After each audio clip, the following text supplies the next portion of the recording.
Good morning on this April the 30th, 2025. A friend of mine asked me the question this morning, and I hope I can reiterate it in the way she asked it, but she was wondering, is it possible to self-realize without believing in God? And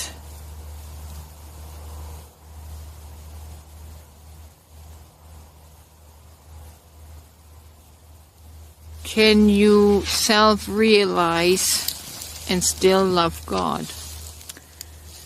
And the way I initially answered that, and maybe I'm going to tie it in to this video added on, but the question comes from our divided consciousness, our divided mind.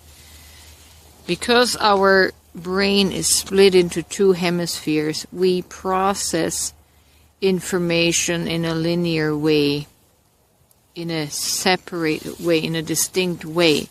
So the left brain is always looking for, well, first of all, it sees everything as separate. And the stories that were told to us over generations and millennia is that God is some entity, some spirit that is separate from us, because God is in spirit form and we are in matter, so the two don't seem to meet in a lot of people's minds. And so there is this dichotomy in trying to reconcile this now. Can I love myself without loving God? Or can I love God and still love myself? You see, this is the dichotomy of the divided mind that acts separate, acts alone. So the question that I returned is, apart from all the stories and the media that we have been programmed with, that we have received to create this mental image, where would you go to love God? How would you love God if you didn't have the stories passed down through generations that have defined for us what God means? Right? And for most of us here, so for most of that means some bearded man in the sky, because we were imprinted with the idea that the story of Jesus in the Bible, that was God that came down as a man, represented by Jesus. And so this formed a division in our mind that we now,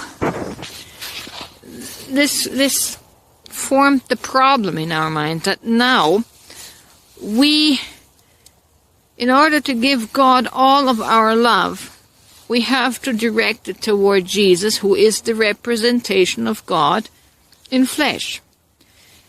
That now means you cannot love yourself, because that representation of Jesus is God, and to love God is to love the man Jesus, right?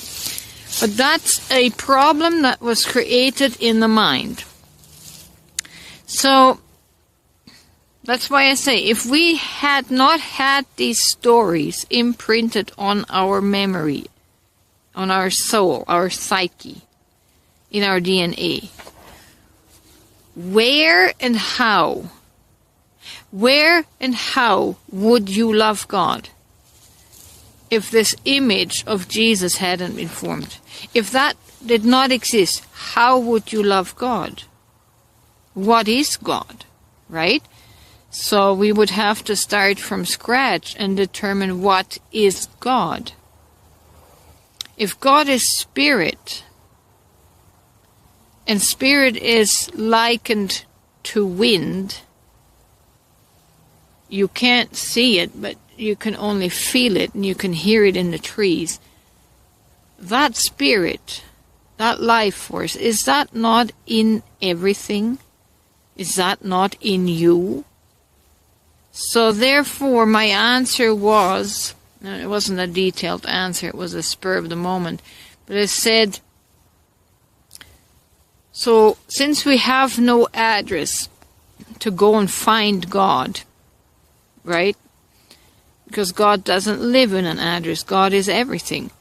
So then it is only right that in loving ourselves, we are loving God. In seeking ourselves, we are seeking God. And we're finding God as ourselves, if that makes sense.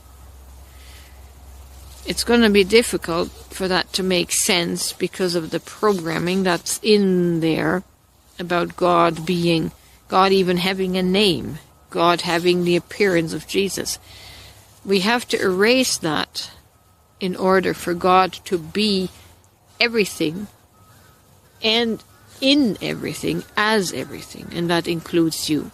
So therefore you can pursue yourself, you can love yourself without having to love God as a separate being, because there is no God that's separate from you. So go ahead and seek yourself, love yourself, for in so doing you can also love your neighbor, and that is how you love God. So as you love yourself and you love everyone else, you're loving God, because God is everything. God is everyone else. I hope this helps, and you have a fantastic day.